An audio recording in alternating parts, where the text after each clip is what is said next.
Good morning and a warm welcome to the 9th International Conference on Logistics and Sustainable Transport.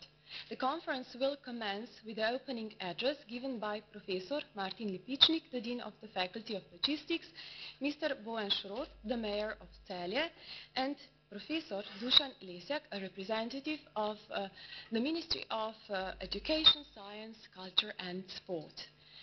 Professor Martin Lipičnik, we are kindly inviting you to open the conference.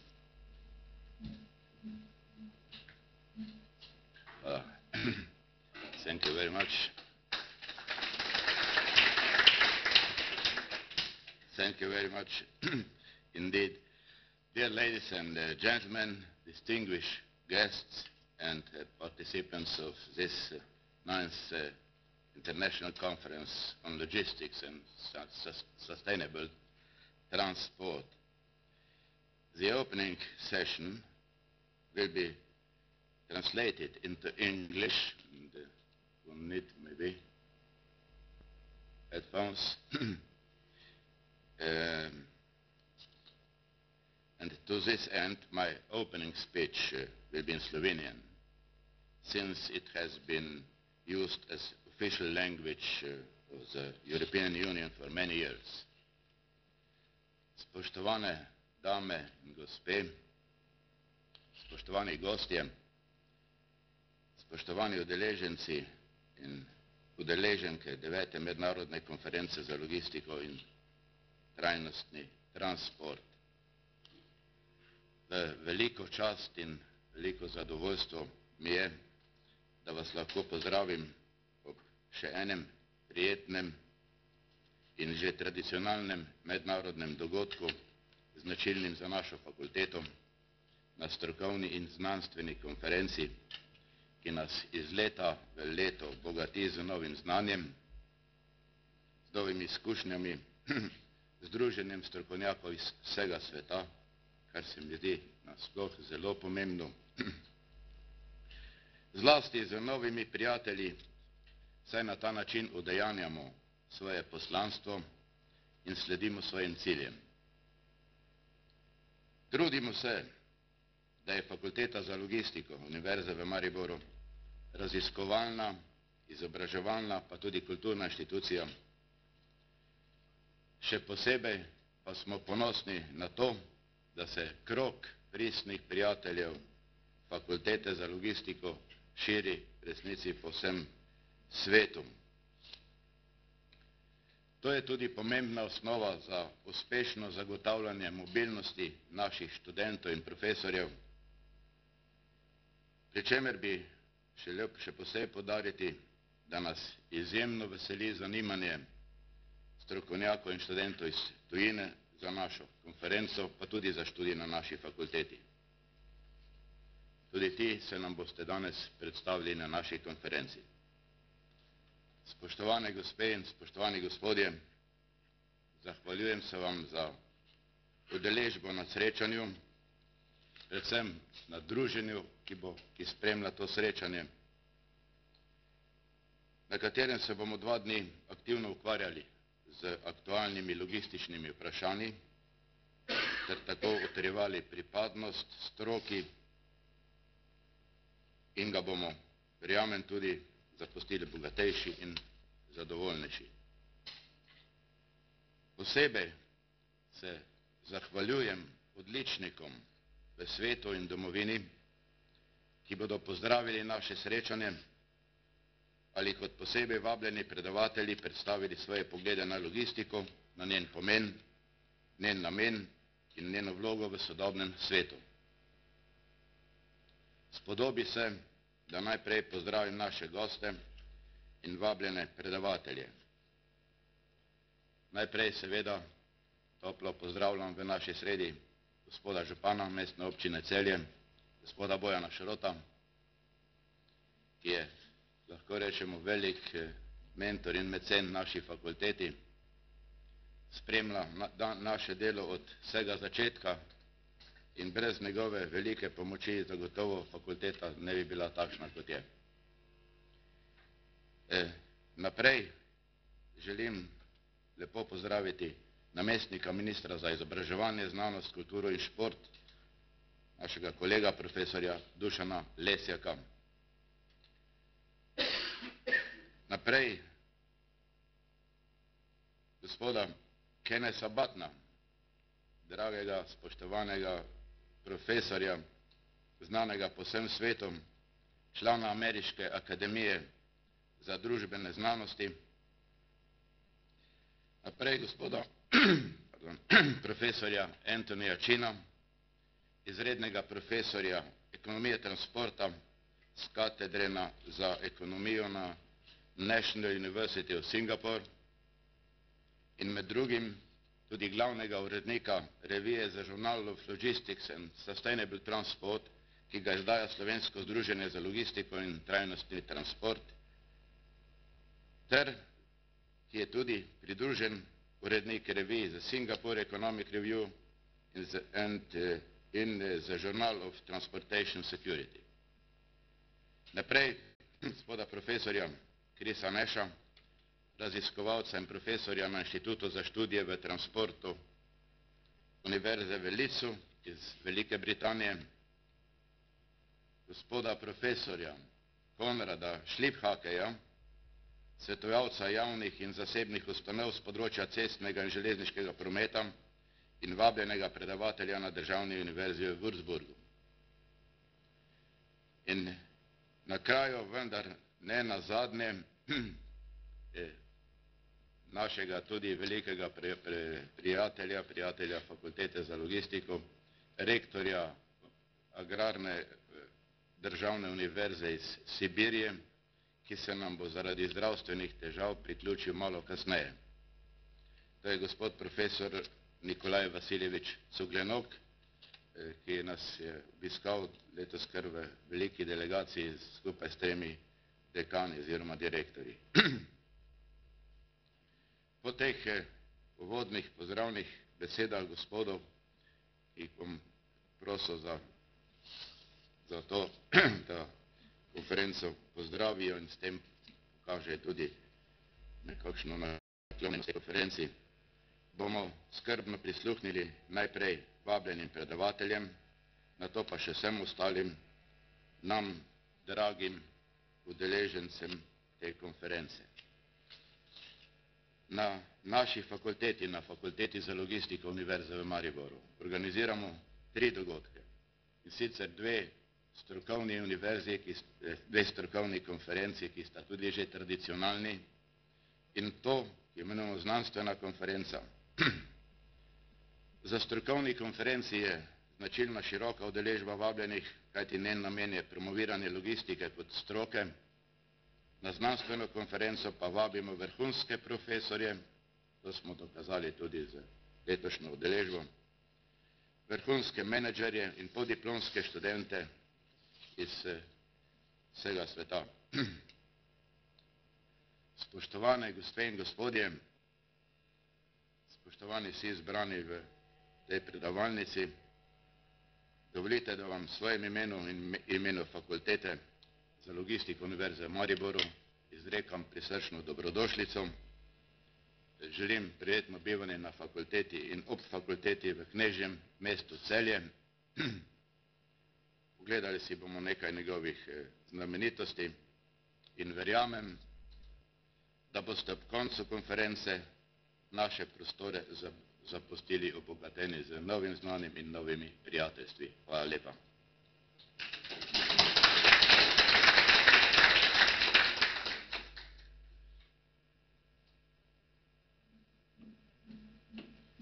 Professor Martin Lipičnik, thank you very much for your words. Before continuing with the conference program, we are kindly asking you to switch off your mobile phones. The conference is namely video recorded, and mobile phones could interfere with the technology used for video recording. For the same reason, we are kindly asking you, all the speakers in this lecture room, to use either this microphone, head microphone, or a handheld microphone. If interested, you are welcome to watch the video recording. The link to the video recording will be available at the conference website. And now we are inviting our next speaker, Mr. Bojan Šrot.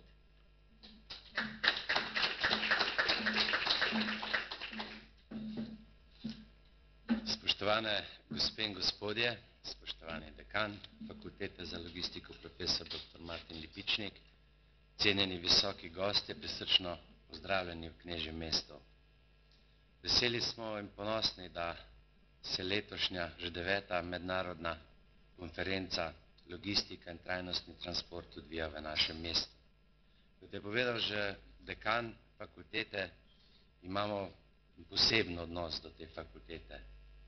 Smo tudi soustanovitelji, dobro se spominjam tistih let, zdaj je tega minilo že več kot desetletje, ko mi je profesor Lipičnik idejo predstavil, ko smo jo podprli in ko smo potem skupaj z občino Krško, Univerzo v Mariboru in mestno občino Celje to pomembno izobraževalno institucijo uspeli ustanoviti s sedežem v Celju. Zavedali smo se namreč ne samo pomena, ki ga za življenje in razvoj mesta prinese študentska populacija, ampak predvsem pomena, ki ga ima za takšno mesto profesorski intelektualni potencial, ki vedno povzroči tudi malce, če temu rečem, intelektualnega prometa ali pa prepiha. Tudi takšne konference, kot je današnja, pomembno prispevajo k temu. Naj se pohvalim, da smo v Savinjski regiji že v lanskem letu podpisali deklaracijo o trajnostnem razvoju. Vse občine, 32 občin Savinjske regije. Gre za zavezo, da bomo pri vseh svojih odločitvah upoštevali principe trajnostnega razvoja, ki so evropski standard. In seveda, trajnostni promet je pomemben del tega trajnostnega razvoja. Nenazadnje ugotavljamo, da je ravno promet zelo velik onesnaževalec zraka z prašnimi delci, manjšimi od PM10, in da povzroča še nekatere druge težave. Vesel sem, da je letos k tej deklaraciji pristopilo že skoraj 50 pomembnih gospodarskih subjektov v regiji in da se bo ta krog institucij, javnega sektorja, gospodarskih družb prihodnje še povečal. In trdno sem prepričan, da bo v naslednjih letih, recimo čez desetletje ali dva, rezultat več kot viden. Na nek način nosimo tisto pionirsko zastavo tudi na tem področju, če lahko tako rečem.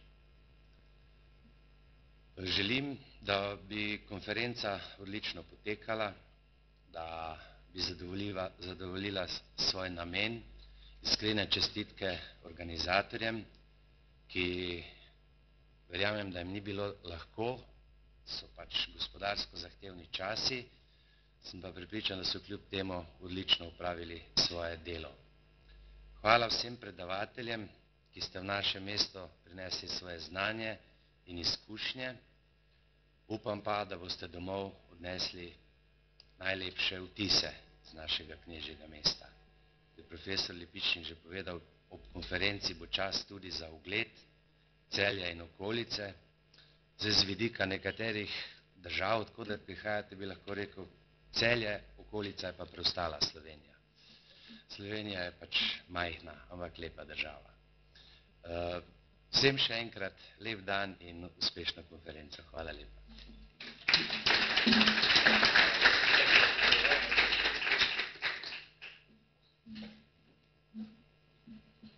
like to kindly thank Mr. Bojan Šrot for addressing the audience. And now we are inviting Professor Dušan Lesjak to give his speech.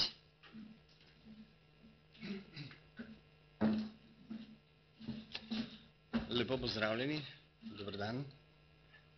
Veliko veselje mi je, da imam pozdravni govor danes na Fakulteti za logistiko. Še posebej zato, ker je pred mano bil moj sogovornik, moj župan in moj dolgoletni prijatelj, niti ne upam povedati, koliko časa sva prijatelja, glede na to, da je veliko udeležencev mlajših od tega obdobja. In izpostavil bi nekatere aktualne izzive, ki so pred visokim šolstvom in raziskovalno sfero v današnjem obdobju, še posebej zato, ker so dogodki, kot je mednarodna konferenca Fakultete za logistiko, primeren in pravilen odgovor na takšne izzive. Uvodoma bi želel poudariti dejstvo, ki se ga morebiti premalo zavedamo v današnjih gospodarskih razmerah, da si za slehernega državljana v Sloveniji letno izposodimo 1000 evrov. Zaradi tega imamo tudi mednarodna priporočila, ki od nas terjajo ali pa bi rekel pričakujejo solidno makroekonomsko razmere, da vzpostavimo in vzdržne javne finance. Zaradi tega, kar je bila tudi moja prva naloga, ko sem se pridružil ministrstvu, skrb za proračun in žal krčenje proračuna za visoko šolstvo in znanost, kar je prvič doletelo našo sfero po 20 letih obstoja samostojne Slovenije. To se v zadnjem obdobju dogaja tudi v številnih drugih, bolj razvitih državah. Kot primer lahko navedem Nizozemsko, zaradi česar je tudi na Nizozemskem pred kratkim padla vlada, kjer se bodo soočili z resnimi varčevalnimi ukrepi tudi na področju znanstvenega raziskovanja in visokošolske dejavnosti. Bridko je seveda za našo sfero to, da se je proračun, seveda v mislih nimamo sprejetega proračuna 2012, ampak realizacijo proračuna 2011, zmanjšal za dobrih 20 milijonov na področju znanstveno-raziskovalne dejavnosti in približno 20 milijonov tudi na področju visokošolskega izobraževanja, kar predstavlja v povprečju slabih 8% glede na nekdanji, torej na proračun bivšega MVZT-ja in kar je relativno gledano tudi manj, kakor znaša proračun za leto 2012 za celotno naše ministrstvo, za katerega verjetno veste, da je največje ministrstvo v vladi. Dva ključna strateška dokumenta, ki opredeljujeta vizijo razvoja visokega šolstva in znanstvenega raziskovanja, to sta obe resoluciji, nista predvidevali takšnega upada javnih sredstev in tudi nista predvidevali gospodarske krize. To sta ključna razloga, zaradi katerih bomo morali oba strateška dokumenta odpreti in jo seveda primerno prilagoditi. In če sklenem z sloganom, če smemo uporabiti ta izraz OECD-ja, ki narekuje prihajajoče obdobje na področju, ali pa bi rekel, ki označuje prihodno, bi rekel, sedanje obdobje na področju visokega šolstva in tudi raziskovanja, navaditi se bomo morali, če uporabim ta izraz, doing more with less. Kar potrebujemo danes, potrebujemo gospodarsko rast, ki je odvisna od kakovostnega izobraževanja, raziskovanja in inoviranja. Ko govorimo o inoviranju, pri čemer v veliki meri prispevajo konference, kot je tudi ta, je za poudariti zadnje izsledke Innovation Union Scoreboarda, ki proučuje, ki je v bistvu orodje Evropske komisije za proučevanje inoviranja in stopnje inoviranja v posameznih državah. In smo tukaj v zelo blizu EU povprečja med Ciprom in Francijo in pričakovano seveda tudi zaostajamo za vodilnimi državami na tem področju, kot so Švedska, Finska, Nemčija in Danska. Logistika je dober primer vede, ki ima v ospredju ne samo svojo interdisciplinarnost, ampak tudi praktično komponento in je tesno povezana s svetom dela. Zaradi tega in zaradi hitro spremenjajočih se razmer v družbi seveda mora ustrezno temu primerno spreminjati svoj kurikulum, svoje znanstveno-raziskovalne aktivnosti in seveda kar oboje se odraža na dogodkih, kot je danes, kjer boste pravzaprav izmenjevali izkušnje med kolegi, tako na področju raziskovanja, kot verjetno tudi na področju izobraževanja.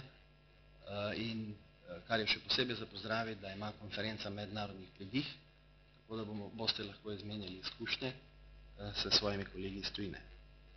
Zaradi tega, vsega tega, kot sem že poudaril, so takšne konference izjemno pomembne, ker odpirajo nove dimenzije, iščejo nove rešitve in na ta način tudi prispevajo k razvoju znanosti, izobraževanja in tudi družbe. Želim vam uspešno delo na konferenci in prijetno bivanje v našem prelepem Celju.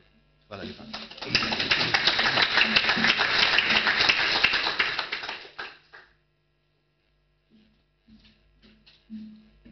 Professor Dusan Lisek, thank you very much for your words.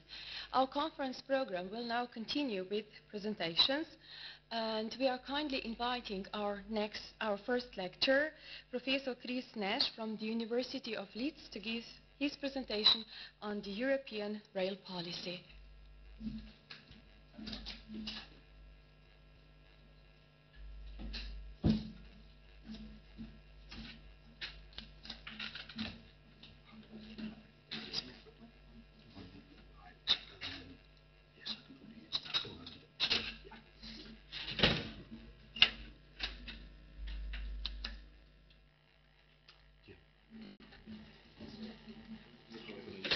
Yeah. Yeah. Okay. There you go. Okay. Thank you. Okay. Thank you very much. Good morning, ladies and gentlemen. I'm very grateful for this invitation. I was telling one or two of you earlier, my wife and I actually spent our honeymoon in Slovenia, so Slovenia has very happy memories for me. My subject this morning is European rail policy, the role of high-speed rail. And what I'm going to do is give you a little bit of background on European rail policy in general, talk a little bit about the costs and benefits of high-speed rail, report the results of some ex-post studies of high-speed rail lines which have actually opened, and then draw some conclusions. So, where does European rail policy stand? Well, we had a new white paper last year from the Commission. It set some tough targets in terms of greenhouse gases. The aim of the Commission is an 80% reduction in greenhouse gases within the European Union by 2050.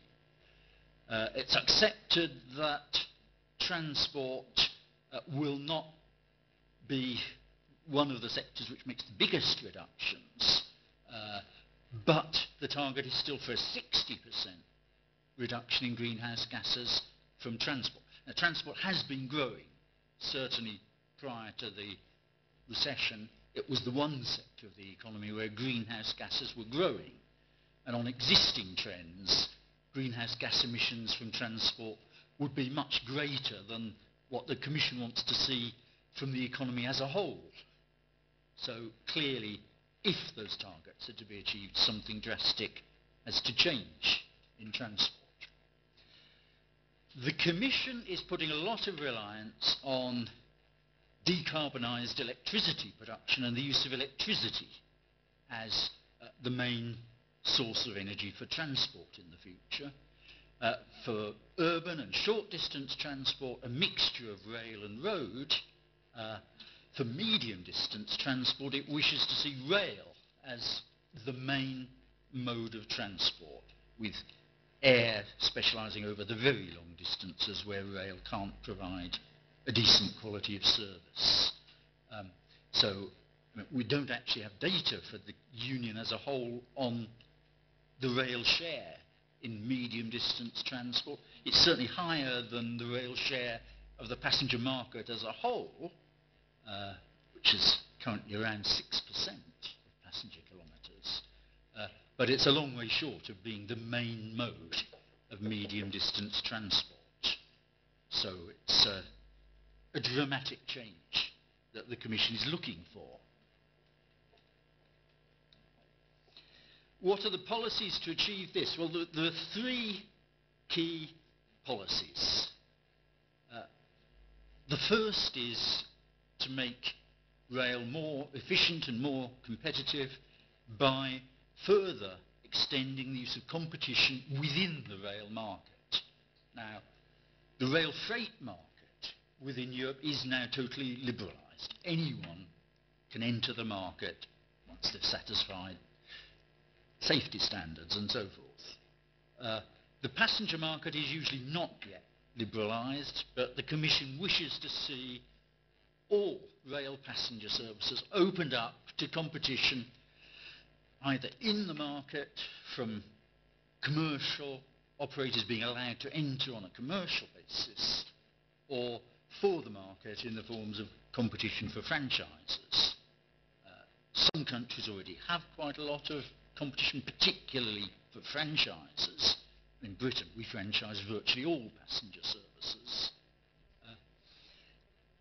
As from a few weeks ago, Italy has become the first country, as far as I'm aware, the first country in the world to actually have head-on competition between two high-speed operators competing with frequent services between all the main cities. So Italy is going to be a real test case for this policy of competition within the market. Second dimension of the policy is infrastructure charging based on marginal social costs. This has been Commission policy for many decades. Progress has been relatively slow. In terms of passenger transport, what this will mean is certainly some benefits for rail where it's in competition with air. Air has not to date generally paid its external costs, although obviously the entry of air transport into the emissions trading scheme is a major move in that direction. In competition with car, marginal social cost pricing will benefit rail basically where there's severe congestion. Throughout Europe, existing fuel taxes are sufficient to internalise all the other externalities of car use. So it's really congestion charging which will benefit rail. So on some intercity routes, but much more in terms of the urban market. And then the third element of this policy, which is my main topic for today, investment to improve quality and capacity of rail infrastructure. Again, the Commission has long taken the view that individual member states have insufficient incentive to improve infrastructure to the degree necessary for international transport within Europe, because many of the benefits go to other members. So the Commission has promoted the development of the trans-European networks. It's provided a little bit of money directly for investment, and for member states eligible for them has provided quite a lot of finance through cohesion and regional funds. And the Trans-European Networks programme has concentrated heavily on rail. Most of the key projects have been rail, with a lot of high-speed rail involved. Looking to the future and the achievement of this rail dominance of the medium-distance passenger market, the Commission sees high-speed rail again as a crucial element. It talks of a trebling of the length of new high-speed lines in Europe by 2030. Again, quite dramatic change. So, high-speed rail, of course, has its origins in Japan, the Tokaido line. France was the first European country to invest heavily. Spain, the second. Italy, following suit. More selective investment in other countries. The general purpose of building high-speed lines has been twin. Speed, certainly. Routes where rail was losing out to air, and where, with the new high-speed line, rail was able to regain that market. But also capacity. If you look at most of, certainly Tokyo-Osaka, certainly Paris-Lyon, there was a second key element that the existing lines were desperately short of capacity. And where you need more capacity, that's where it's easiest to justify building high-speed rail. The extra cost of building for high speeds, where you're building capacity anyway, is relatively modest. Whereas if you've got to justify the entire cost of high-speed rail on time savings, it's much harder to make a case.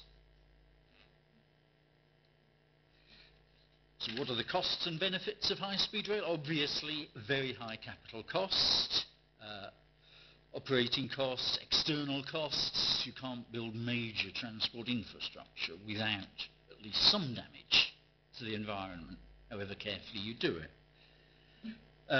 Benefits, extra revenue for the operators, benefits to users, cost savings on other modes, and reductions in external costs on other modes. And an ongoing argument about whether there are wider economic benefits to high-speed rail, whether it's transformational in terms of its impact on the economy. The UIC, the International Railways Association, has a database of high-speed rail, and the schemes in its database vary from about 12 million euros to 40 million euros per route kilometre. So it's pretty big money we're talking about. Britain has a unique record. Our one high-speed line cost more than any other high-speed line ever built in the world, as far as I'm aware, at 70 million. And we're now planning one estimated at 95 million. Why do costs vary so much? There are some obvious elements. Tunnelling immediately raises the cost by several 100%. If you can avoid tunnelling, you'll save a lot of money. But one of the attractions of high-speed rail is getting it into city centres. It's hard to do that without tunnelling. And there's been a trend over time for environmental pressures to force more and more tunnelling and to push the costs up. France, I'm not sure whether it was planned or whether it was luck, but France actually, in Paris, because it developed its RER suburban network by taking the suburban trains out of the main stations and putting them under the centre of Paris, actually released a lot of capacity in the main stations and has been able to accommodate high-speed rail going into the centre of Paris without a lot of tunnelling. That's one reason why France has been able to develop its network more cheaply, say, than us in London, where we tunnel from a long way out. France also built its high-speed lines solely for passenger transport and saved money by allowing much steeper gradients and so on. So there are things you can do to save money. They partly explain our high costs, but I fear they don't totally. And there's certainly a suggestion that major engineering projects in Britain are not as efficiently undertaken as in many other European countries.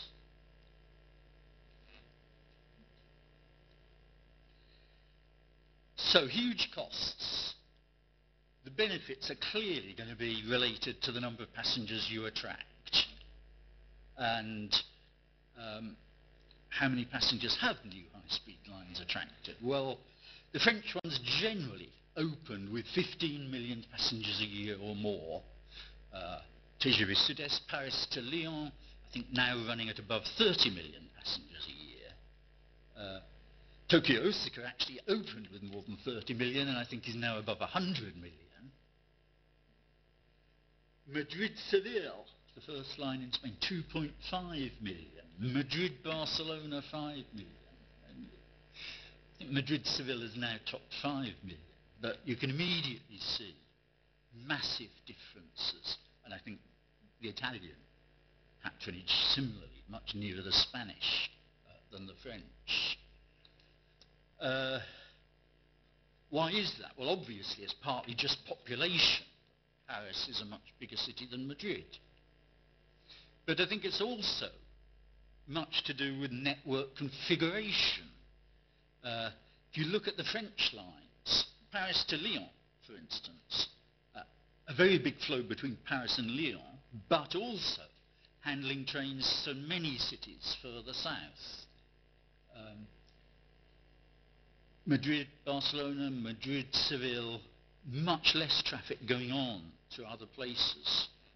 And indeed, that's complicated by a change of gauge. So I would argue, certainly if you have really huge cities, Tokyo, Osaka, you can justify a high-speed line just in terms of the traffic between those big cities. But in many contexts, you have to see high-speed rail as a way of improving a network by developing the key links in the network, with trains going on to their destinations on existing lines.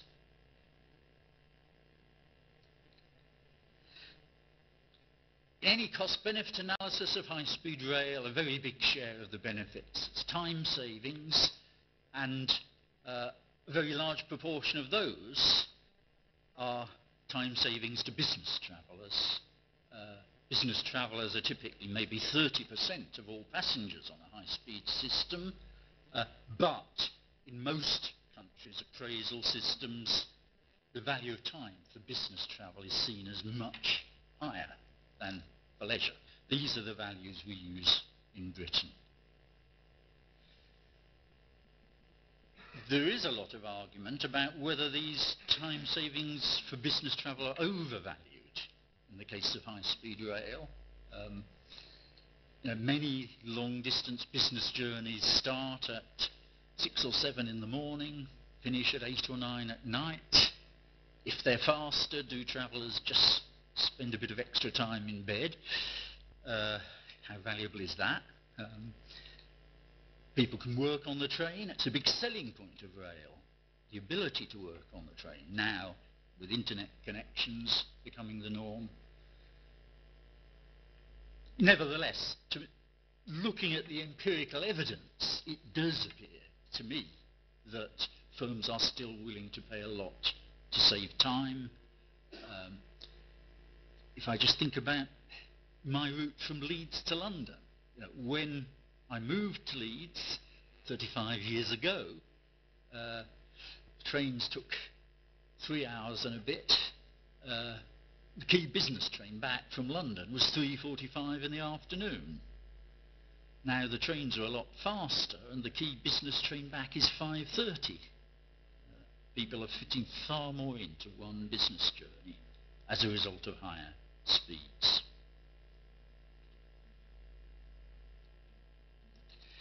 I've already mentioned capacity benefits. The Commission's target is not just for a massive increase in rail passenger traffic, but also for a massive increase in rail freight. And here, marginal social cost pricing of heavy goods rail traffic, I think, will make a probably bigger contribution to boosting rail traffic than the equivalent on passenger. So high-speed rail can be part of a sensible policy to get the fastest trains off the existing routes and release capacity for freight, for suburban passenger and so on. So that high-speed rail may be the most sensible way of boosting rail capacity, but you have to look at each case in its own right, and it's not enough just to assume that getting the fast trains off the existing route will create infrastructure suitable for freight, because you need to look at all sorts of other things in terms of the characteristics of the track, length of passing loops, and so on. Diversion from other modes, reduced congestion, reduced pollution, reduced accidents, release of capacity.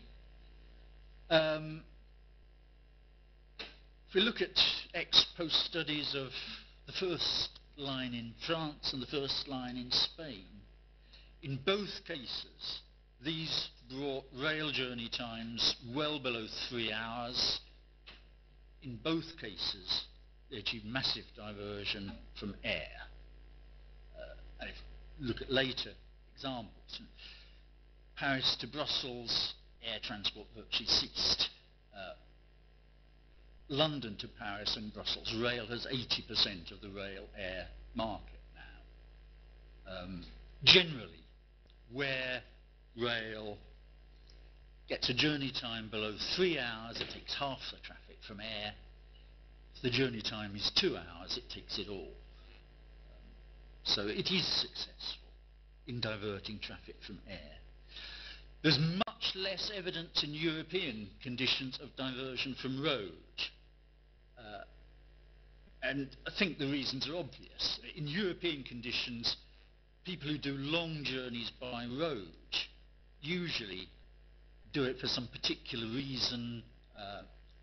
They've got young children, a lot of luggage, they want the car at the destination or whatever. It's not generally a sensible mode for long distance business travel in Europe, for instance. On shorter distances, high-speed rail may play a part, but the actual in-vehicle journey time is less significant. It's access to the station, frequency, reliability all play a much bigger part in diverting traffic from car.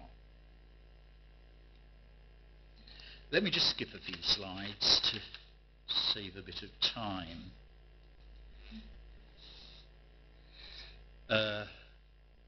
Wider economic benefits.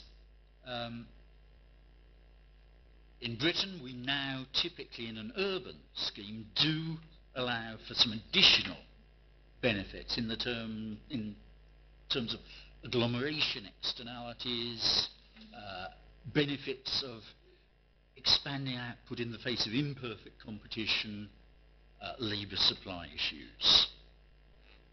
But the current view in Britain is that high-speed rail does not largely generate such effects, except by releasing capacity to improve commuter services.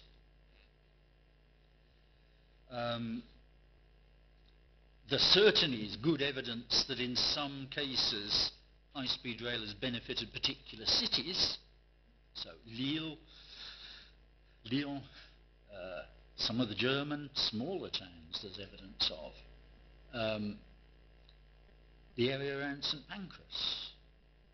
But what's very difficult is to actually determine whether these are net economic benefits or whether they're simply transferring economic activity from elsewhere. So, as I say, the debate goes on. Many people do believe rail has some sort of transformational effect on the economy, but I think the evidence is far from clear on that. Before I finish, let me just quickly mention some ex-post studies of the high-speed investments in France and in Spain. In France, there is actually a law which says that any investment which gets a lot of government money must be subject to an independent ex-post evaluation. mean, how French politicians ever agreed to such a law, I don't know, but it seems a very healthy thing to me. And the French ex post appraisals suggest all the earlier lines, I don't yet have any results for the more recent ones, but all the earlier lines were good investments.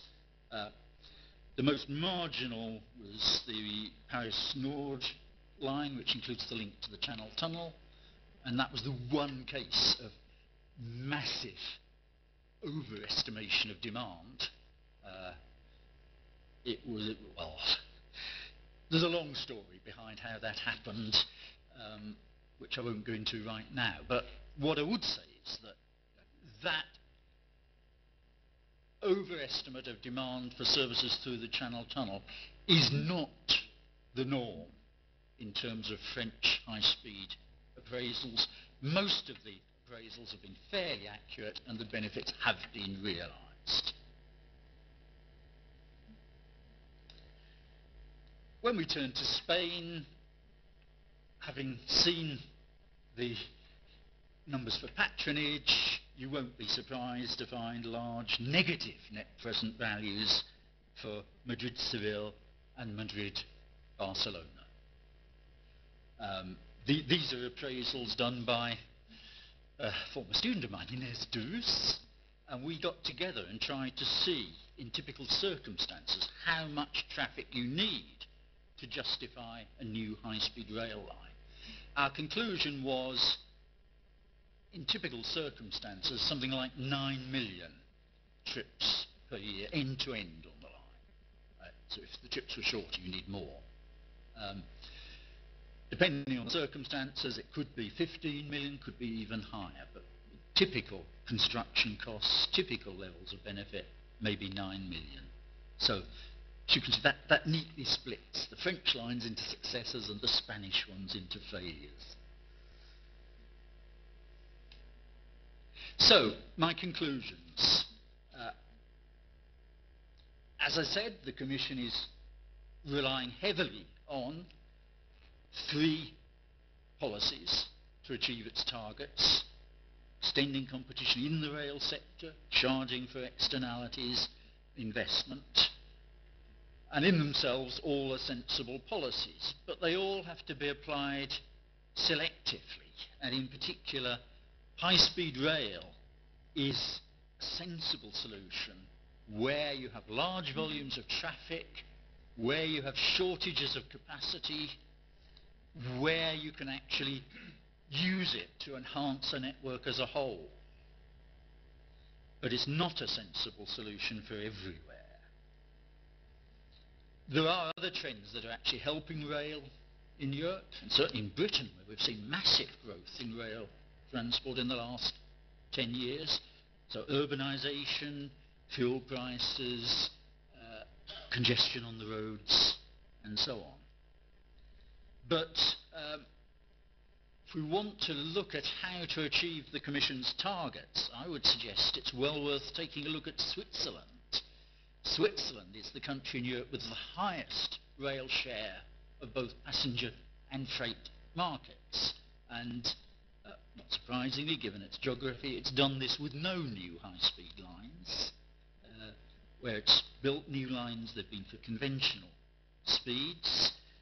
But it has a lot of other sensible policies. It has invested heavily in its rail services. It has implemented high-frequency, very reliable, well-integrated services involving all modes of transport.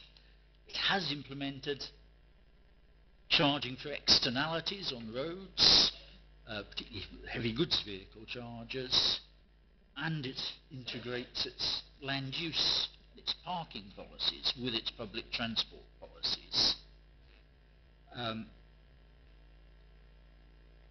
In a lot of Europe, and I certainly suspect in Slovenia, there are more lessons about how best to develop rail transport from the example of Switzerland than from looking at the high-speed systems of France and Spain.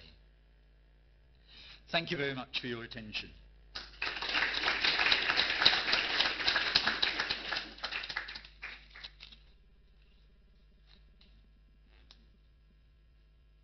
I don't know, do we have time for some questions, if anyone has any?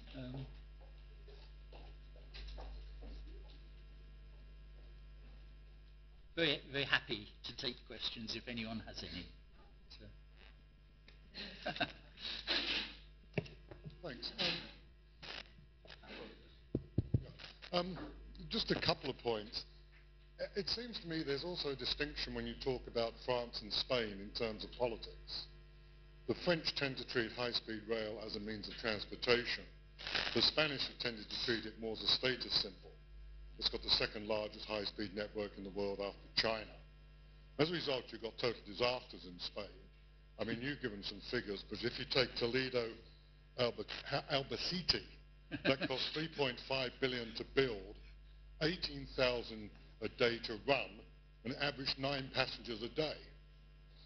Now, it does seem to me that if the European Union has got some objectives, it has to spell these out in genuine economic terms, rather than simply efforts to vote catch and develop large public sector debts, which seem to be a problem in Spain. The second issue is the environmental implications of high-speed rail are rather more complicated, I think, than you imply. If you gave the example of the decline in air traffic between Heathrow and Paris.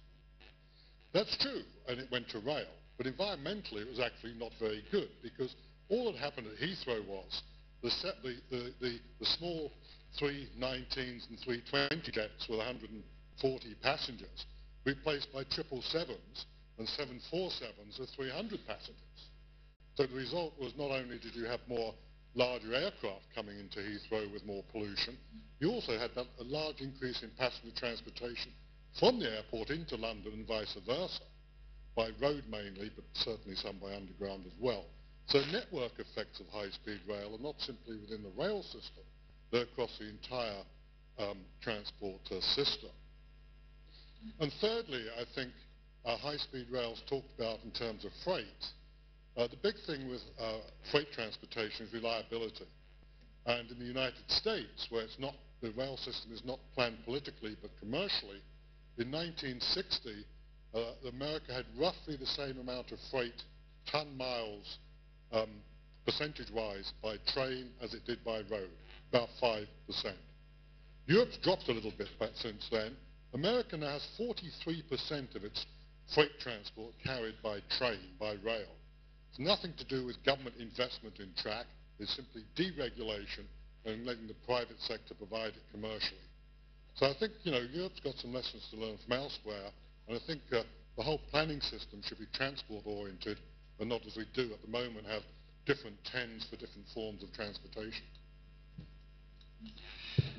Okay, thanks for those comments. The contrast between France and Spain, yes, I totally agree. France may now be getting into different territory, but certainly started off looking carefully at where high-speed rail made sense. Spain adopted a policy of linking all its cities by high-speed rail, and it was a political, not an economic decision. On the environmental issue,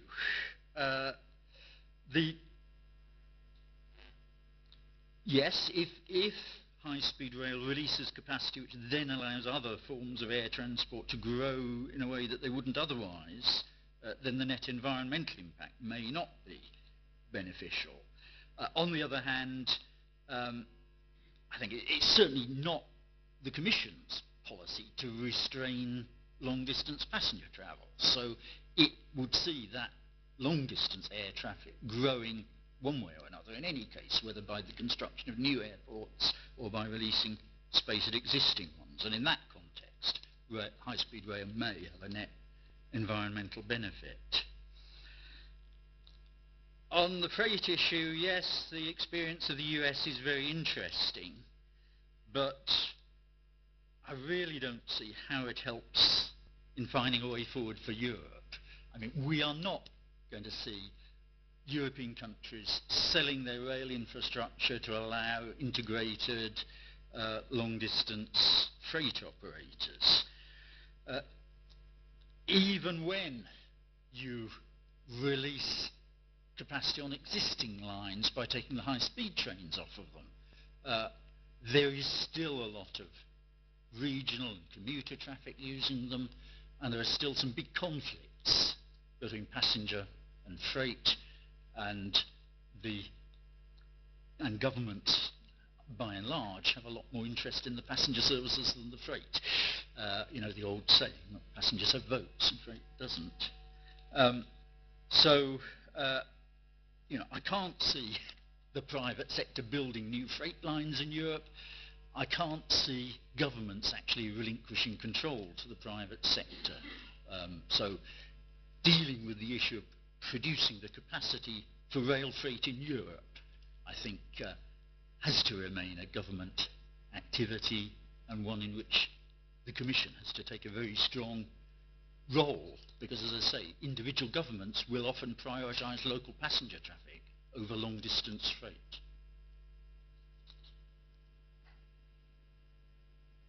Any other questions?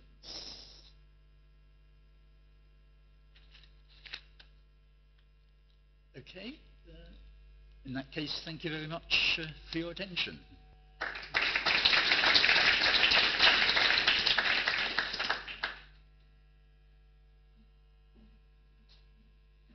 Professor Nash, we would like to kindly thank you for your speech. Our next keynote speaker is Professor Kenneth J. Button from George Mason University. We are kindly inviting you to the podium.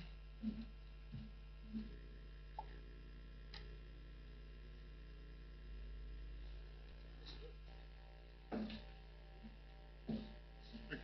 How do I move it forward? That one, thank you. Thank you very much. I'm delighted to be here. I originally put in just a technical paper because I've been finalizing a book on the economics and political economy of transportation security, and I thought it might be worthwhile going through some of the technical aspects of it. But I was subsequently asked to speak at the beginning of the meeting, so I want to talk more generally about transportation security, supply chain security, but also have a few reflections on what you tend to call sustainable transport, and put my own comments in to what I think about the idea of sustainable transport, and my own experiences perhaps a little bit at the beginning. First of all, let's think about what we mean by sustainable transport. I want to start there and then move down to security. I don't believe there's such a thing as sustainable transport, sustainable education, sustainable health, sustainable anything other than sustainable development. This is not a new idea. Historically, it certainly goes back 220, 240 years, back to the days of Malthus, the famed economist, who said basically everyone's going to live at a subsistence standard of living. If we get wealthier, we produce more children, we can't produce enough food to feed them, so we go back to a subsistence level, and essentially sustainability means we all live at a bare minimum lifestyle. Then we got concerns in the 19th century, which echo very much the concerns we have now about oil and energy, and in particular a man called Jevons wrote some definitive work at that time on the depletion of coal reserves. And the belief by Jevons, and a lot of people followed him, was that by probably the early part of the 20th century, we would have run out of coal. That doesn't seem to have happened. But it foretells really some of the thoughts that go on at present.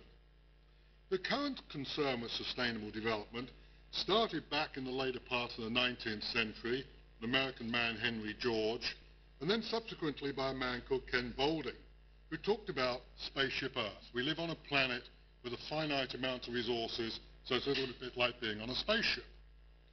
And that then led to the famed Brundtland Report. The Brundtland Report was commissioned by the United Nations, one of a series of reports which started from about 1972, and Willy Brandt, the German politician, wrote one on political sustainability, for example, military sustainability, where we get the modern ideas of economic growth, which means we have to essentially leave a pool of resources for future generations of the same size as we inherit. The Brundtland Report is interesting. It is, I am told, the most cited United States document ever produced. I would also add to that, it's probably the least read United States document ever produced, because most of what one hears about it actually has got very little to do with the content. It's well worth reading. Most of it's about feeding people in Africa, feeding people in Asia and South America. It's not to do with the environment as we currently talk about it in terms of sustainability. That's been captured. And when the Brundtland Report came out in 1987, the OECD member states, the grouping of the developed countries of the world, got concerned because they realized there were serious global environmental problems, serious resource constraints on the planet. And in 1991, the environment ministers of the OECD held a summit meeting on the subject. And one of their concerns was that we'd move away from the ideas of the Brundtland Report, which I'll mention in a moment. They basically feared that what you would get was a capture of sustainability debates by different vested groups. The transport ministries in the world would want sustainable transport to defend the amount of transport they're providing. The energy ministries would want to get sustainable energy to protect the amount of environmental resources they're getting. So basically they're concerned that stovepiping would take place as opposed to a holistic approach which integrates all forms of human activity and many disciplines. They were concerned enough to actually hire myself and a man called Jan Serland to prepare all the Commission's papers for 1991, and we sadly lost because we do have debates about sustainable transport, sustainable energy and so on, which is not at all the idea of the Brundtland Report and sustainable development. So we end up in a rather strange situation. What does sustainable development mean? Well, first of all, it's a holistic concept. It takes us through time, different generations, our generation, the next generation, our grandchildren and so on. We have to look at everything from that long-term perspective. And we give equal weight to each of those generations.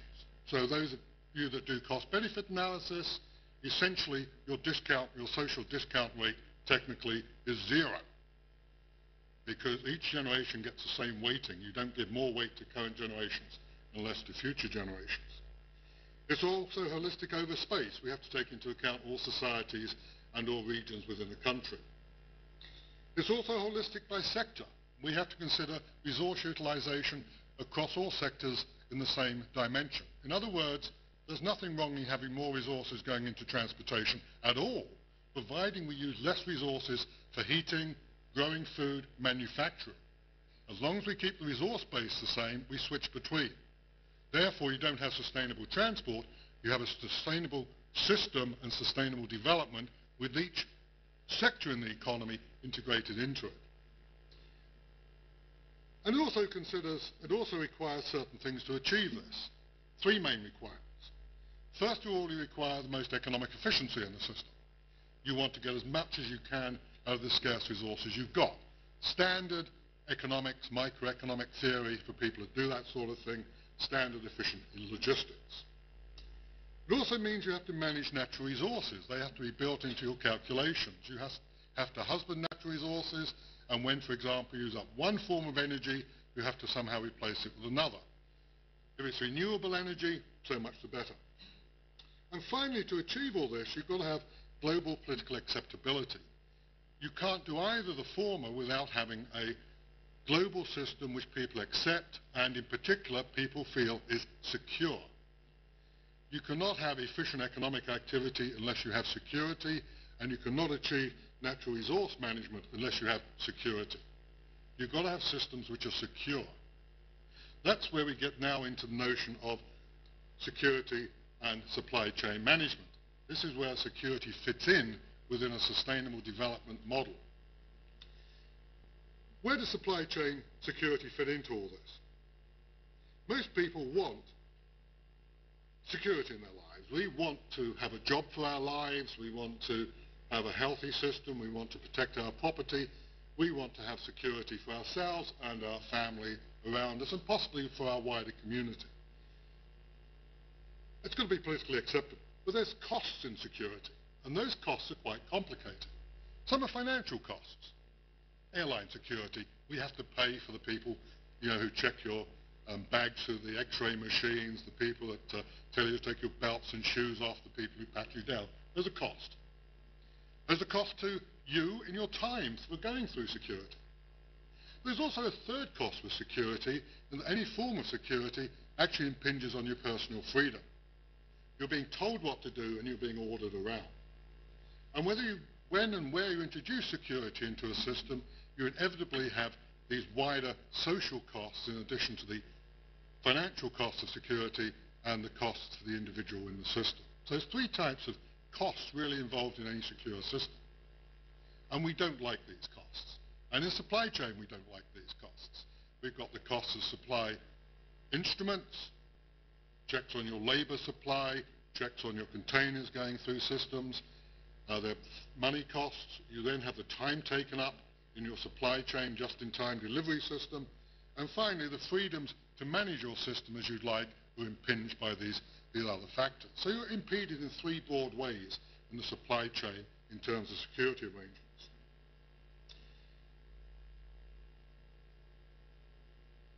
There's an integrated system as well, because this security has to be integrated within wider security arrangements. It has to be integrated not simply with the logistics, but also the production parts of the process, with your distribution systems in the home. The security goes beyond the supply chain, and that should strictly be integrated in any form of analysis. I'm going to avoid doing that. I'm going to stick simply to the supply chain. So our focus is not strictly on sustainability. We're dealing with one part of it and not dealing with that completely. And we're dealing with freight supply chains. I'm not worried about the passenger supply chains. They're obviously immensely important. I want to keep things rather narrow to look at the economic implications. Why freight transport? First of all, it's important. It's increasingly important since the introduction of modern logistics. Large chunks of money go into supplying freight services, and it's an expensive activity. It's also very vulnerable, as I'll point out later on. It's okay having your infantry on wheels or on wings, but it makes it very vulnerable and open to attack. It makes it much more difficult to make the system secure. Security breaches are common and traditionally have been common. The supply chain is something that's always been attacked historically. A few bits of information on that in a moment. There has been also a change in security in the sense we now use the supply chain, not we personally, but terrorists use the supply chain as a weapon. Truck bombs, attack buildings. We have ships which explode. We have basically the supply chain has become a weapon for wider attacks on security for civilization. And freight transport transcends national borders, making it very difficult to develop security arrangements which are effective and comprehensive. It's not an easy sector to make secure. The amount of economics on this is extremely limited. Much of the focus of work on security has been technical, people selling new devices to monitor, to X-ray, to check containers, mechanisms for tracking facilities. The International Maritime Organization now insists on tracking of containers, checking of personnel. There's been a lot of technology thrown at it. There have been institutional changes, laws, regarding how you can supply activities. But very little economic analysis. It's often been a knee-jerk policy. There's been an incident.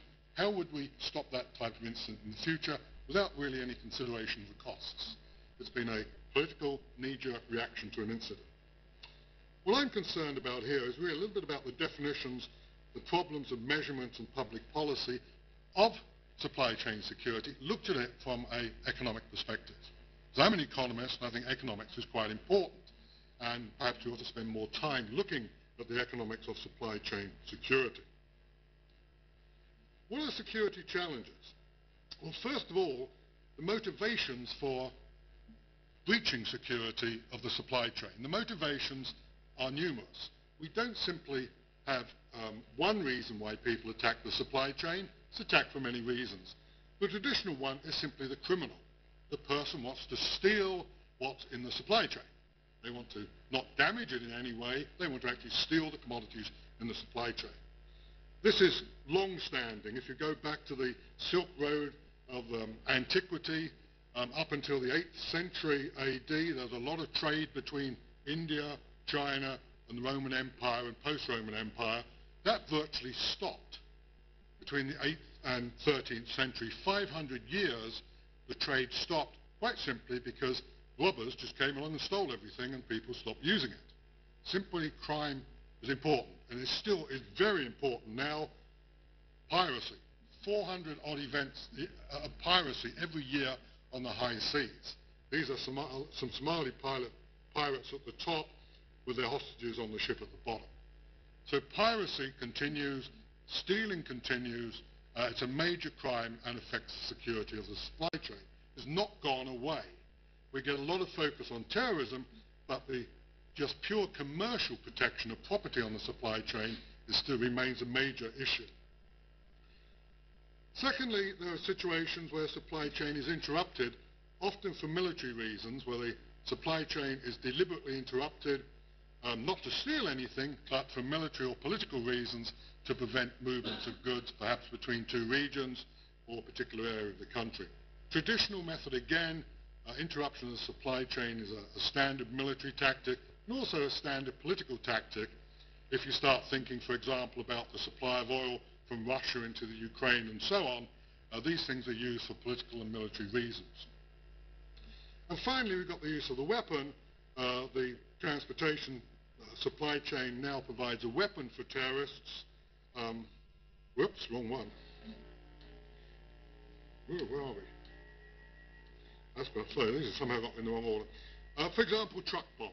We have truck bombs which are a very regular occurrence these days. They go back, in a sense, to the 1920s. The first recorded incident I found of a truck bomb was not a mechanical truck, but a horse wagon, which was set off and killed 40-odd, getting on for 40 people, and they continue today. These are just simply some examples. That one's the Oklahoma bomb in America. Again, the supply chain, a truck was used to detonate an explosion outside a building. So supply chain is clearly something which is important as a weapon. What are the difficulties with protecting the supply chain? Why is it so often attacked? Why is it now being used as a weapon? Well, first of all, it's a large fragmented network. The supply chain is not a single link. It is a complicated network of activities. And this complexity allows easy attack. This is the air freight supply chain, a quick, easy representation of a supply chain for air freight transportation. Very simple. It gives a number of choices and a number of points. The simple fact is there are probably just on that diagram about 40 or 50 very vulnerable points. There's a point of the shipper. The shipper may put a bomb in the container. We've got a situation of it being moved by an aircraft. There may be a bomb put on the freight aircraft. There may be an attack on the transshipment position. There may be an attack on the electronic information system. Numerous points, numerous places in a very complex network. And that is obviously, anyone who knows about logistics, a very simple, very trivial network to look at. So security is extremely difficult to impose on a supply chain. It's complicated. It's got support infrastructure, as I emphasized then. Most of the attacks to date on the supply chain have been physical. The electronic attacks are also clearly possible. Bringing down information systems, I would gather from my guys around me in Washington who work in the security agencies, likely to be a target pretty soon. Disrupting and sending traffic in the wrong direction, closing down parts of the computer systems of UPS or FedEx or whatever, are terribly disruptive, interrupting flows of information regarding payments and so on. That type of attack is something which we've not had yet, but it's an integral part of the supply chain. International, there's been very little coordination and cooperation of policies regarding supply chain security. But it's also very weak because it's highly visible, and terrorists like attacking things which are visible. Terrorism isn't about killing people. Terrorism is about terrifying people. So what they attack is clearly something which is visible, not something that's hidden. Something which will attract a lot of publicity. My own view is the most successful attack for the least amount of effort on the supply chain was the attack on the postal system in the United States, where they put anthrax in a number of envelopes and posted them. The Postal Service is part of the logistics system, supply chain, and simply putting some anthrax in a few envelopes basically closed down the postal system in the Washington, the capital of the most powerful nation on the planet. So it's quite simple to attack, in a sense, something which is highly visible and highly likely to attract attention. How do we deal with economists? Well, economists look at the problem in terms of costs and benefits. What are the costs of preventing attacks on the system? This is a quick cost curve. And what are the benefits from preventing these attacks? Costs generally rise the more security you introduce, and they rise in a non-linear fashion. The first security measures are quite cheap to impose. As they become more sophisticated, they become more expensive. So the C curve, and I want to go back to this a little bit later, the cost curves of security from an economic point of view rise the more security you have, but in a non-linear way. Equally, the benefits tend to rise with more security, but again non-linearly, and the most simple security arrangements normally provide the best security. More complicated ones provide less and less. See, in this diagram, if you take B and C as the two curves, the cost curve and benefit curve, you would provide S as the amount of security. Simple back-of-the-envelope calculation says S should be the amount of security you offer. But of course the world is much more complicated than first year or high school economics. And the complexities really are what bedevil the application of economics to security. What are these complexities? Well, first of all, a lot of security is not about risk. If you look at the theoretical papers on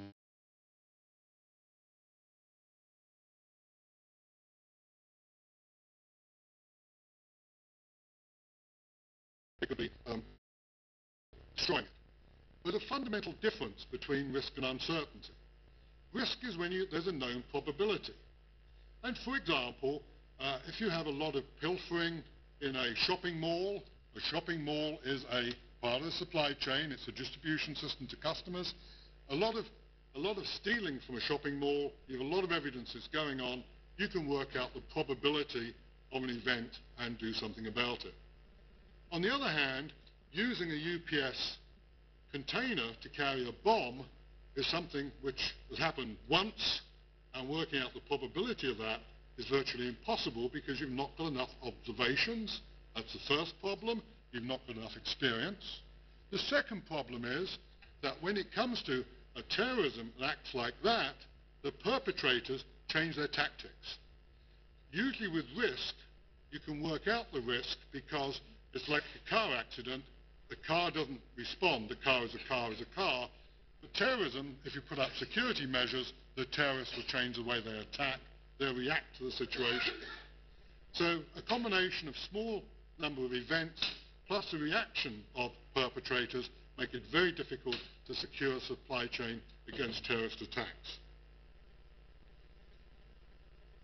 Now, how do you deal with this in economics? We don't deal with this at all well. We can deal with risk. We can deal with normal risks of someone stealing from a supermarket or stealing from perhaps a container. There's a large number of incidents. We can work that out. As an economist, we can put that in our cost-benefit analysis as a probable cost or a probable benefit. Uncertainty is much more difficult to put into numbers. The usual way of doing it is very imprecise. The usual approach is some form of Monte Carlo simulation, where you simply throw a series of numbers into a simulation and see what the outcomes could be, and then make some judgment about which is likely to be the probable outcome.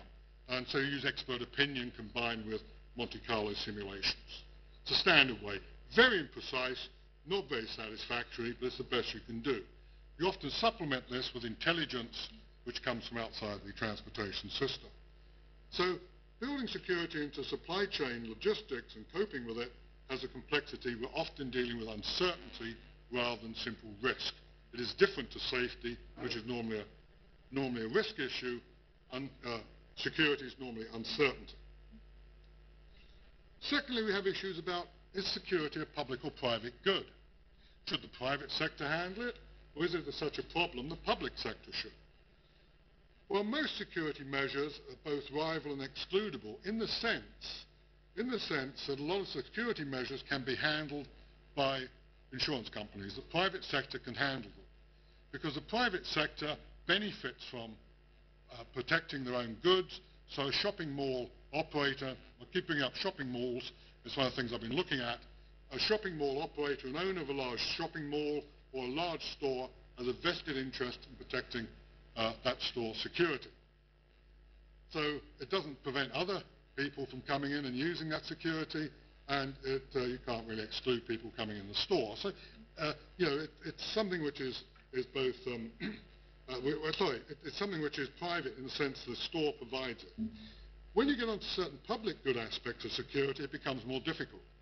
For example, if you have the Twin Towers in New York were attacked by terrorists and aircraft, you've got to remember those were parts of the cargo supply chain. The Boeing planes that went into the World Trade Center carried both cargo and passengers. People always think that as a passenger attack. Those planes had belly-hold cargo, so they were part of the freight cargo supply chain. The point about those is that the people in the tower block were not privately protected by the airlines. The airlines will take some responsibility for the passengers, but what about these people actually in the towers itself? That becomes issues of public policy, and it's got public good elements. Where the division comes between the public and private is extremely difficult. The most obvious thing you can do regarding a public good is intelligence. The best way to secure a supply chain is intelligence. If you know it's going to be attacked by thieves or by terrorists, then you can stop it. And most intelligence is actually a public good, security forces or police. There are incidents where public confidence comes into play in this, though, because security, as I say, is not about preventing incidents, it's about reducing the fear of those incidents. If you're running a business, you have to be certain or confident your supply chain is not going to be interrupted. It's the confidence that matters, not the actual probability involved or the level of uncertainty. And confidence is something which can often only be provided by the public sector. For some reason, I don't understand it personally, people often have much more confidence in public service security measures than private measures. That's why we often spend far more on security than we actually need to. It's also why individuals like you probably take out insurances on things like buying a washing machine. You insure yourself in case the washing machine goes wrong. And you over-insure. Otherwise the insurance companies would not make any money. So there is this issue about there's a tendency to over-insure by the private sector and public sector. People have more confidence in the public sector than empirical work available. So there's an additional cost here in terms of doing it, and the public sector bears that in terms of public confidence. Then we come on, how do we measure the costs and benefits of security? How do we measure the benefits of security? Well, the benefits of security are to stop attacks on the supply chain. How do you know if you stopped an attack on the supply chain?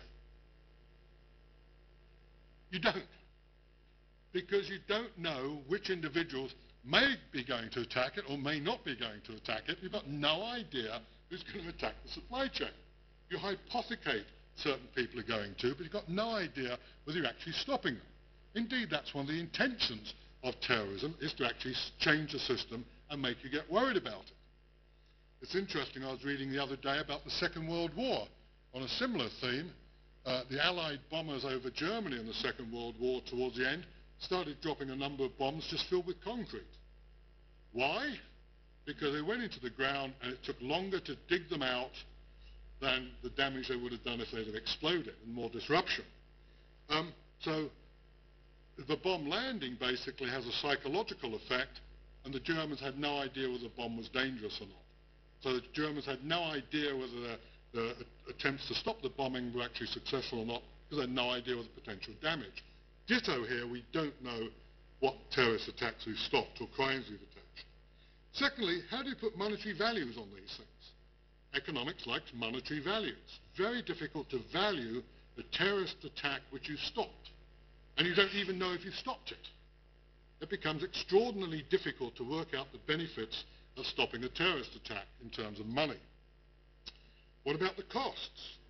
The costs of security are extremely complicated, as I mentioned earlier. The money costs, the equipment, the staff, the cost of delays to people being inspected, the legal costs of court cases when you catch a perpetrator. The cost of repairing the system after an attack has been made. These are things which are very difficult to calculate, very difficult to add up, and who's responsible for. And when you introduce security measures, how do you ensure they're provided in a cost-effective way? Big debate in the United States at the moment over security at airports. Should it be provided by the Transport Security Administration, the government agency, or should it be provided by the airports themselves? Which is more efficient? Where do you get the biggest bang for the dollar in terms of better security, the public or private sector? You want to minimize what's known as inefficiency. And finally, where do you actually put the security measures in a network? Do you spread your security across the whole network? Do you put it at the weakest points in the system? Do you put it at the most vital points in the system, those which are going to be most damaging if they're destroyed? Or do you put it at the points which are cheaper so you get more points covered for your budget? These are not trivial questions. One of my PhD students, a man called Sean Gorman, wrote an entire book on this, where you actually most effective and efficient way of spending security money over a network industry. And it's by no means self-evident what the answer is. Now, the other thing is, with security, well, if you're going to put security devices up, that's one way of doing it. The other thing is actually to deter the people who are going to attack the supply chain, to actually get out there and deter them from doing it. Now, there's a huge, huge amount of study on deterring normal crime.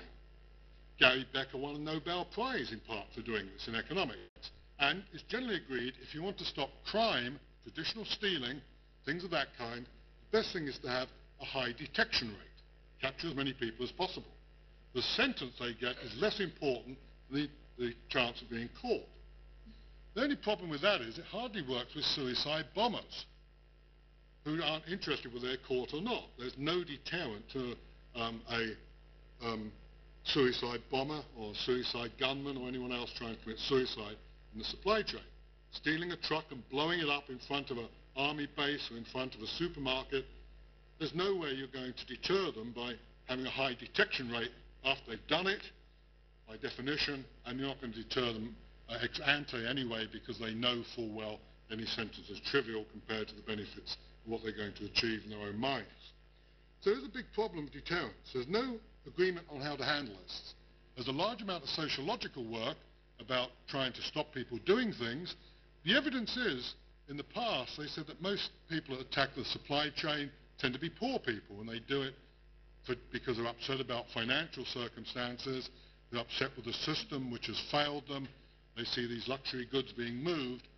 But the evidence now is that most people that attack the supply chain are actually quite wealthy, well educated, and usually pretty well integrated in society. They're not all loners. So it's very difficult to actually isolate and decide what to do with these people, and there's actually no agreement on how to do it. So from an economic perspective, you have a situation where it's very difficult to actually work out the costs and benefits of deterring perpetrators in terms of attacking the supply chain. So where does that leave us with these curves? Well, a simple academic curve is to say you equate the cost and benefits of security, and you get a security supply of a certain amount. But the actual curves are complicated. They're complicated in many ways. You can get different solutions. In this particular diagram, for example, I'm assuming the costs of security are actually much higher than they need be because the authorities don't impose efficient security measures. So your costs are not actually C, but become C star. So your cost curve is higher simply because the government or the bodies are inefficient at providing security. May not be their fault, it may be because they've not got full information, but in some way the costs are not being minimized. On the benefit side, the benefits of security measures may actually be greater or less than you think. In this case, I pushed them down, but in some cases the benefits of security measures may be greater than the statistical evidence you have, simply because people feel comfortable with security. Think of your own experience of going through an airport. You don't like being searched. You don't like having to waste the time. You don't like taking your belt off and taking your shoes off. you don't like going through and having your body photographed. Well, it's a luxury for people having mind photographed, but many people don't like it. You don't like those things, but you still actually subconsciously want them because you feel safer.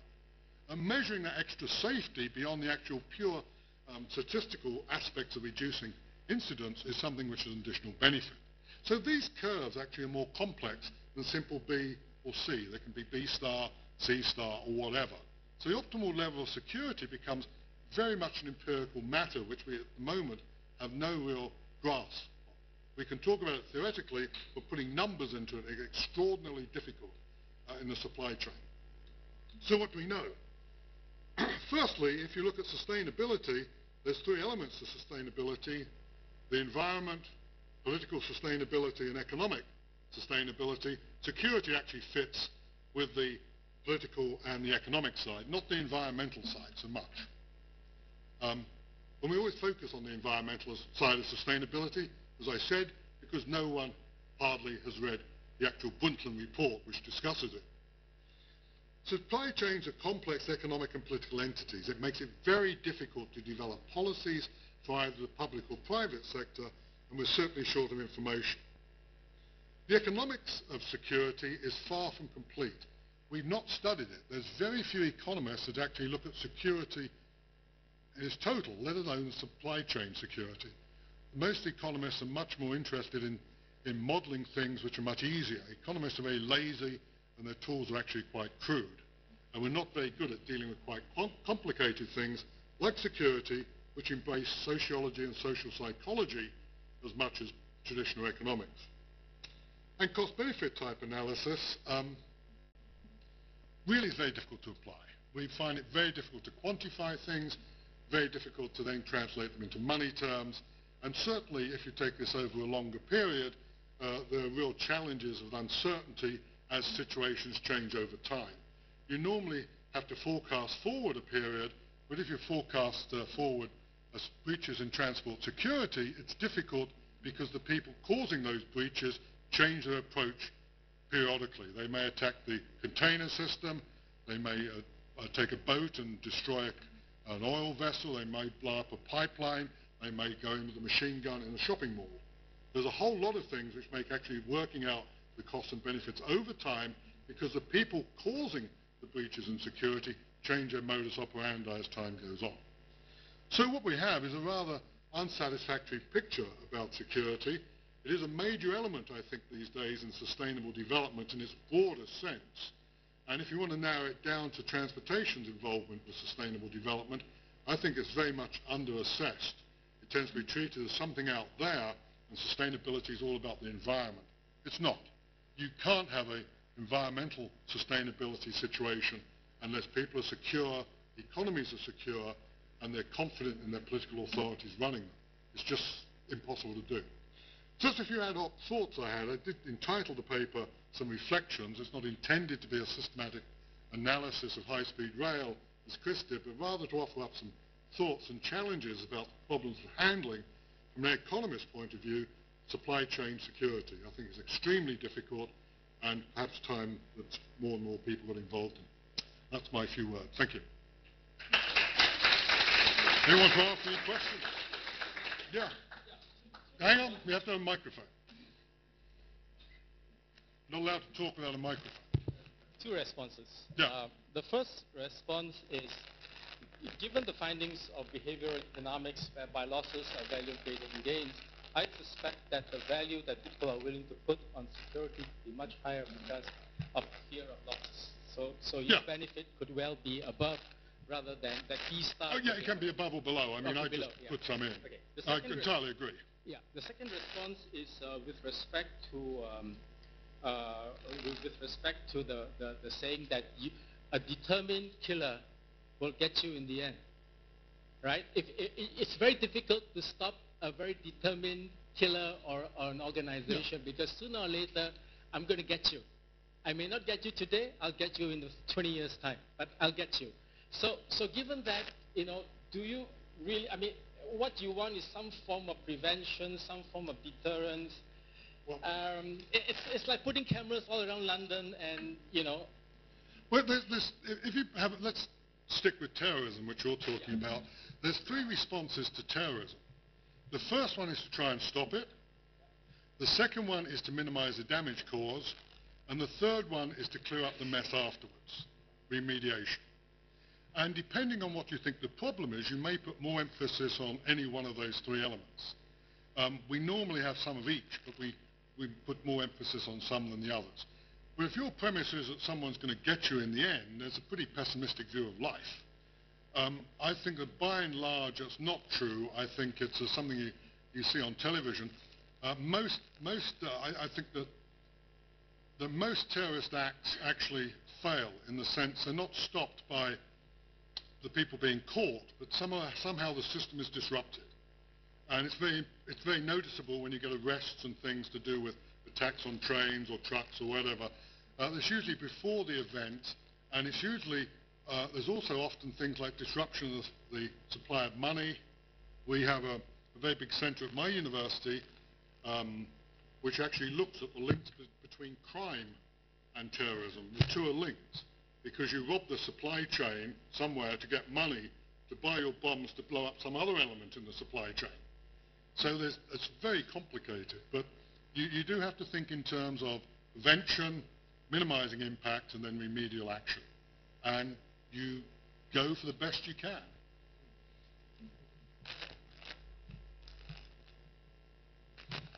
Anyone else? I have a question which is connected to economics of security, because according to my opinion, I think that economics of security is connected very much with economics of information. Although information nowadays is really, we can receive very quickly information, but the question is if it is proper information, and the question is about cost of information.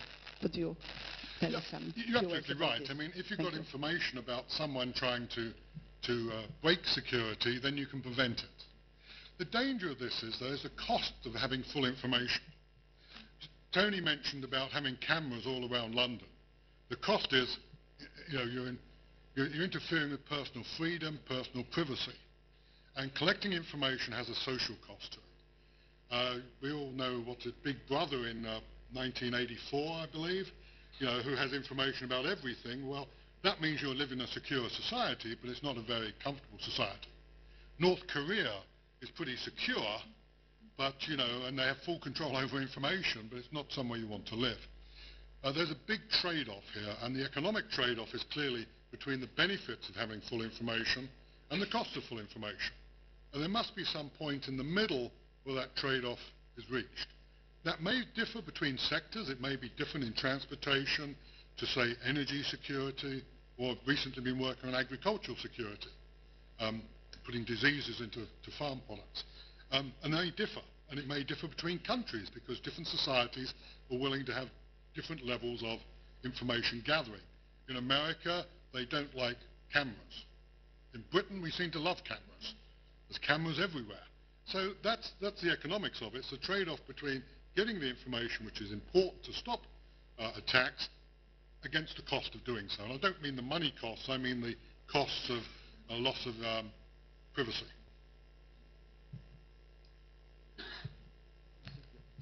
How do you think? My question is about the economical effectiveness of your topic. Are there benefit and costs, benefit and cost? What is more or less? Is economical effectiveness suitable for transport on a large territory? Large territory. We are from Russia, and Russian territory is big. Yes. Russian large territory is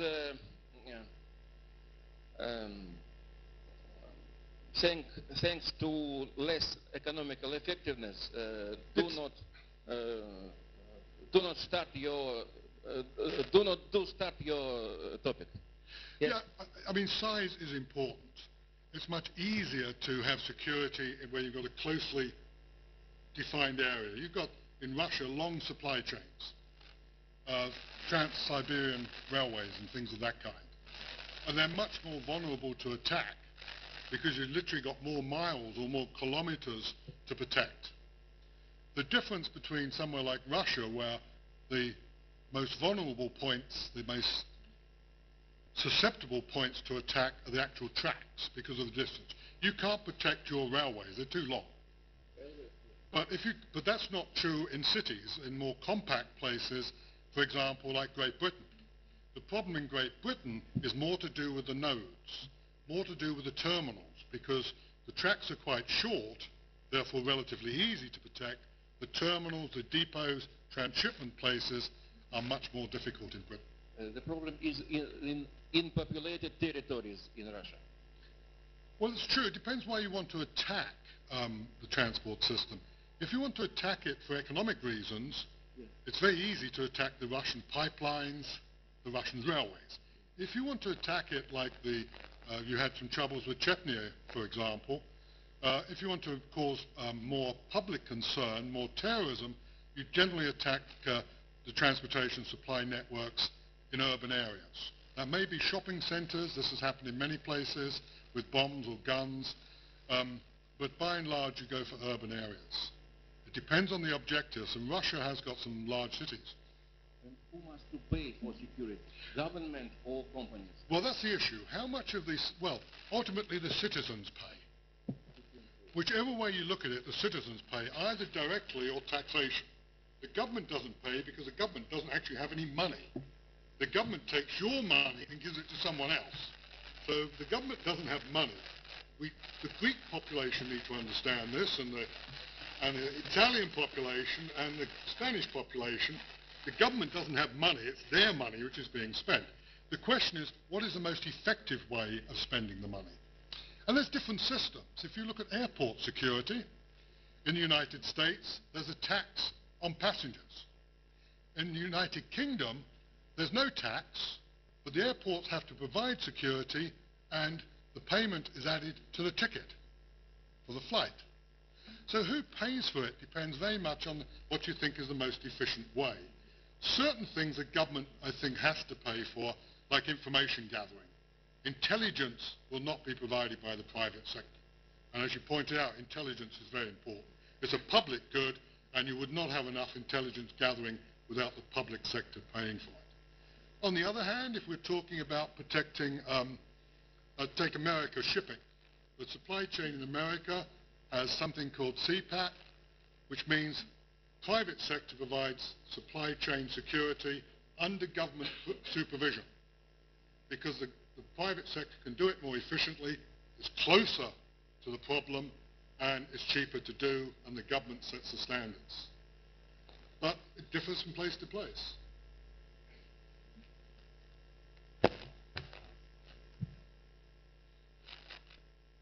Is that it?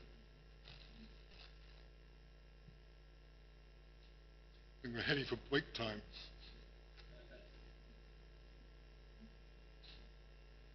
Okay.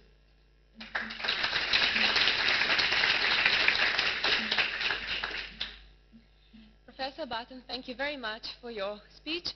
Before continuing with keynote speeches, we are inviting you to enjoy some refreshments in the adjacent room and to reassemble in this lecture room at 11:30.